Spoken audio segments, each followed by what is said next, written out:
afsuski tabiiy yo'l bilan farzand ko'rolmaydi. Do'stlar, hammaga salom. Bemorimiz urug' foizi va soni 0 bilan murojaat qilgan.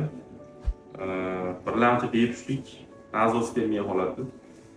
Azospermiyaning ham og'ir varianti, neobstruktiv azospermiya, gipergonadotropik holat.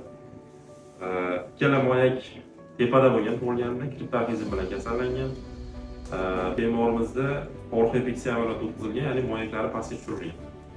Juda ham kech operatsiya qilingan, shuning hisobiga moyaklari rivojlanmay qolgan. Moyaklar hajmi 3-4 kubdan. Bunaqa vaziyatda urug' chiqish ehtimoli juda ham kam bo'ladi. Bemorimiz o'ziga tushuntirganmiz, urug' chiqish ehtimoli past. Lekin bundan boshqa iloji yo'q. EKG orqali farzandli bo'la oladi. Hozir urug'lar topildi, xudo xolasa endi bemorimiz ham farzandli bo'lishi mumkin. Afsuski tabiiy yo'l bilan farzand ko'ra oladi. EKG orqali farzandli bo'lishi mumkin. Endi shunaqa muammolar bo'lsa murojaat qilishingiz mumkin.